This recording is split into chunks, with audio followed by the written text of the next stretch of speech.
Welcome to Creative Imperfections, the podcast where perfection is overrated and messy magic gets the spotlight. I'm so glad you're here. Hey everyone, and welcome back to Creative Imperfections.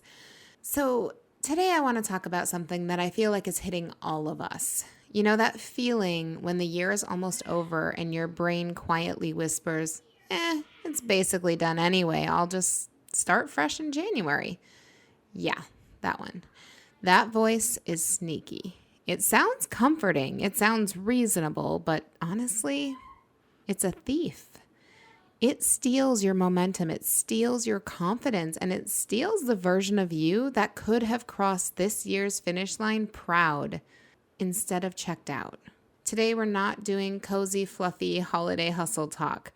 We're talking about not coasting. We're talking about what it really means to finish strong so you can start strong. Because the way you close this year is the way you're going to walk into the next one. There's this myth that January has magic powers. January me is somehow going to be more disciplined, more organized, more motivated, even though current me is ignoring everything I said I wanted. That's not how it works. January doesn't change you. New Year's Day doesn't come with a new personality download. If you're avoiding your dreams in December, you're probably going to avoid them in January too, just with a fancy new planner and a fresh set of excuses. Harsh, maybe, but it's honest. We love the fantasy of the clean slate because it lets us off the hook right now. We say things like, I'll get serious after the holidays. Everyone slows down this time of year. No one's really doing anything anyway. You know who actually believes that? The people who are coasting. People who are tired, yes. But instead of resting with intention, they numb out, they drift, they disconnect, and then they wonder why next year feels like a repeat of the last. You are not that person. You wouldn't even be listening to a podcast like this if you were. Let's redefine finishing strong, because your brain might already be hearing grind harder, sleep less, push, push, push. Nope, that's burnout cosplay. We're not doing that. Finishing strong is not about doing everything. It's about doing the right things on purpose. Finishing strong sounds more like, I'm going to be honest about what still matters this year and what doesn't. Or I'm going to keep one promise to myself each week. Or I'm not letting this year fade out with me hiding from my own goals. Sometimes finishing strong looks quiet from the outside. Sending that one email you've been avoiding. Cleaning up your workspace so January doesn't start in total chaos. Finishing a small project that proves to your nervous system, I follow through. It's less about volume and more about integrity. You said you wanted something this year. Finishing strong is you saying, I still care. I'm still in this. So let's talk holidays. The season comes with 1,000 obligations, a ton of pressure to be on all the time, and a giant cultural permission slip to say, whatever, I'll deal with it later. Look, resting is beautiful. Slowing down is absolutely necessary. I am a huge fan of joy, connection, food, naps, movies, ugly pajamas, all of it. But there's a big difference between resting and checking out. Rest says I'm taking care of me so I can keep going. Checking out says I'm pretending none of this matters so I don't have to feel disappointed. You can attend the party and still send the email. You can bake the cookies and still carve out 30 minutes to work on that thing that matters to you. You can love your people deeply without abandoning yourself. Holidays are not a mandatory I'll ghost my dreams until January zone. You are allowed to be the person at the end of the year who is both celebrating and quietly building the next version of their life. Let's zoom ahead for a second. Imagine it's January 2nd. You look back at the last 6 weeks of the year and you realize you stopped showing up for your creative work. You ignored your business. You let your routines completely fall apart.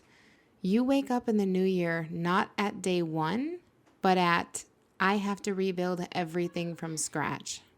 That is not a fresh start. That is a recovery mission. Coasting has a cost. You lose momentum. You lose self-trust. You reinforce the story, I don't follow through. And the hardest part? Every time you tell yourself this time will be different and then you abandon that promise, you teach your brain not to believe you. Finishing strong isn't just about results. It's about repairing that trust. It's you saying, I'm not perfect. I didn't hit everything I wanted this year, but I won't ghost myself just because the calendar is running out. Now let's bring this all back down out of the clouds and into actual tangible life. Finishing strong might look like picking one creative project to touch every week until the year ends.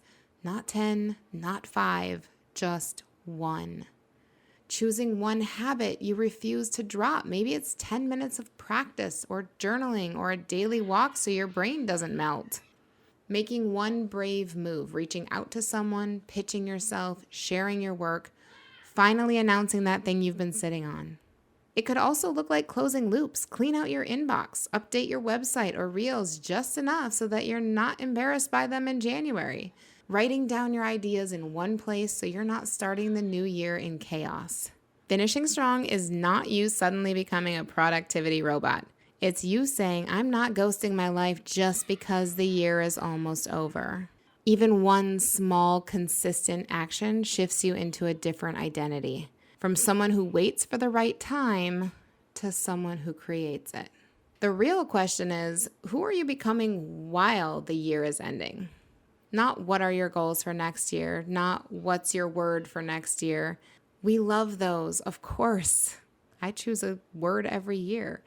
But first, who are you walking into the next year as? The person who coasted? Who numbed out? Who quietly gave up on themselves for 6 weeks? Or the person who said, I'm tired, life is full, things are messy, but I'm not handing over the steering wheel of my life to the calendar. You don't need a perfect plan to become that person. You need a decision. A line in the sand. I will not abandon myself in the last stretch.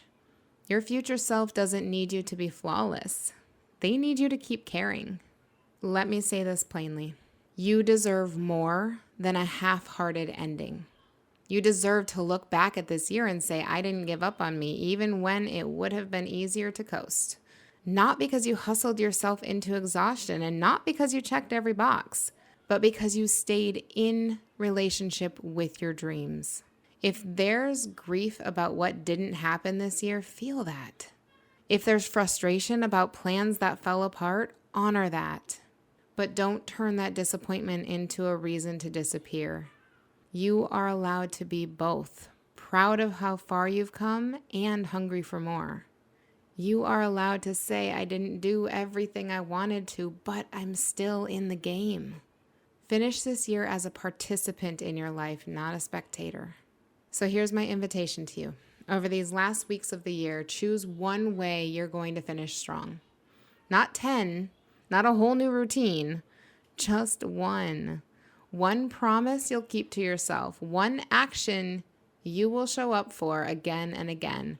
One thing that reminds you you are someone who doesn't abandon your dreams no matter what the calendar says. Because when the clock hits midnight and a new year begins, you won't be starting from zero. You'll be carrying momentum. You'll be carrying self-trust. You'll be carrying proof that you are the kind of person who stays. And that is how you start strong. Not because January is magical, but because you are already in motion. Come on, this is Creative Imperfections. We don't wait to become a new person on a specific date. We choose, in the messy middle, to keep showing up as the truest version of ourselves. This year isn't over. You're not done. Finish strong so you can start strong.